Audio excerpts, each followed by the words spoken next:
what's up guys, it's T-Bone here. Welcome back to another episode of playing Legendary Game of Heroes. So this episode is going to be just a quick preview of the event that's about to start today.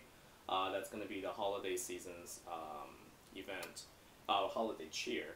And so what I wanted to do is sort of talk about the pack that's available and kind of try and explain what these the different units, different heroes, what their battle skills and what their boosts are about, and hopefully we can have an idea what the event may be like, and so that when it does start we can take a look at the boss itself and then decide on what is a good strategy. So first let's take a look at the pack here. This is where we can see the collections. So there's another 13 times Water Commander unit that's available, and this is Nicole, Guiding Light. It's a Spirit Attacker. So the leader skill is, HP and damage for all water spirit heroes. And if you take a look at the battle skill, she will create 2 water power gen 4s as a 13 times hero, which is consistent with the past. But the difference here is, if there's more than 75 stacks of spirit intensity, it will actually consume all of it and reset to 0. It does increase the enemy's turn timer by 3, so you have then 3 additional turns to build up your intensity attack. But it is a little different in that this is actually consuming intensity. And the thing that is important to note here is that if you use this battle skill and it resets the intensity,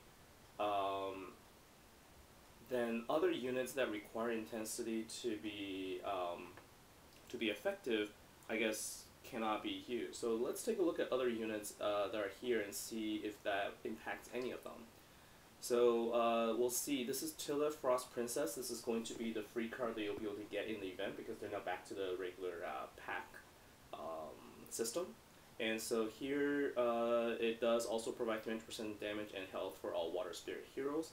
And the battle skill here, Freeze Armor, it lowers an enemy's defense by 10%, plus an additional reduction based on spirit intensity up to 20% until its next attack. So this is where you want to make sure that you use this skill before you actually use the other skill that consumes intensity, because otherwise you will not get this boost. Now, it doesn't specify how much intensity is required to boost this up to 20%, so I hope that they change this to make it more clear.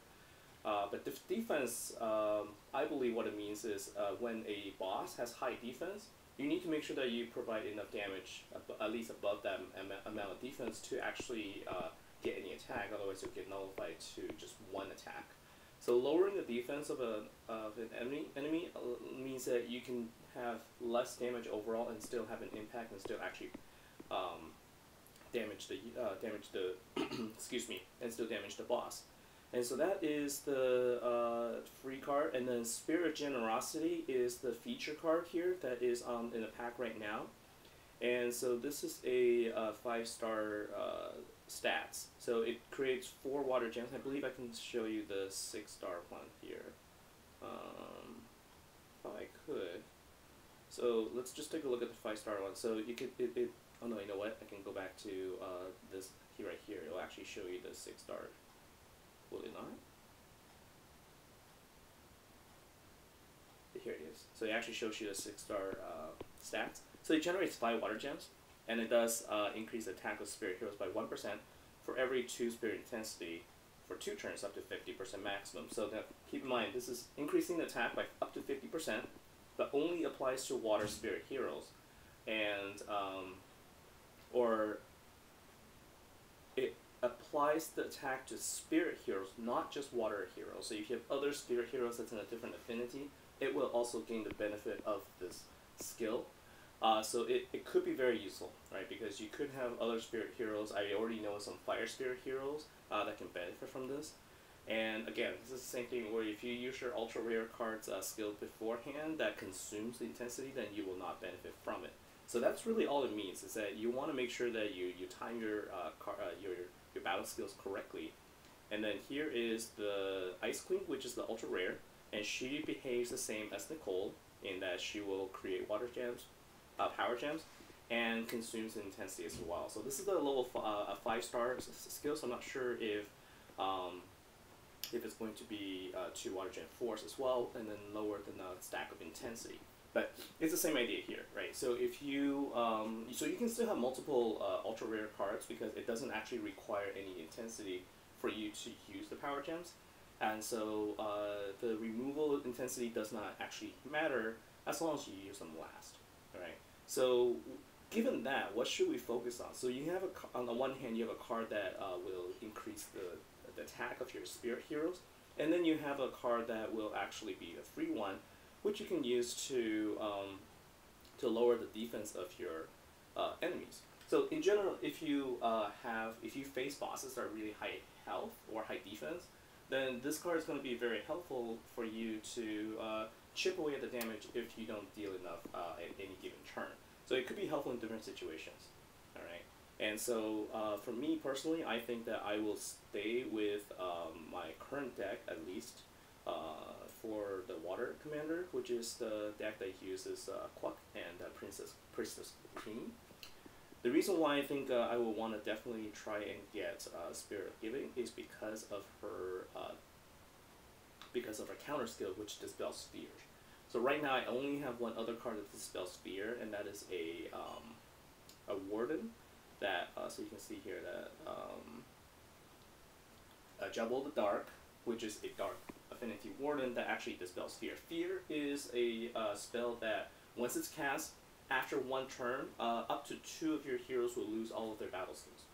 Right. So if your deck depends on the usage of battle skills, it can be quite effective. It could be very effective in sort of screwing up your plans and your momentum. So that's why having a card that can dispel fear is going to be very important, and that's why I think the Spirit Giving is a good card to get. Plus, it's 20% off right now, so you can see that going up to tier 3, it's going to be a total of 240, and then up to tier 2 is 800, and up to tier 3 is 1920 gems. Plus, you get 500 back, so you're spending about 1400 gems for a possibility to get a feature card here. So if you were to try to spend some gems, if you have some to spare, this could be a viable option.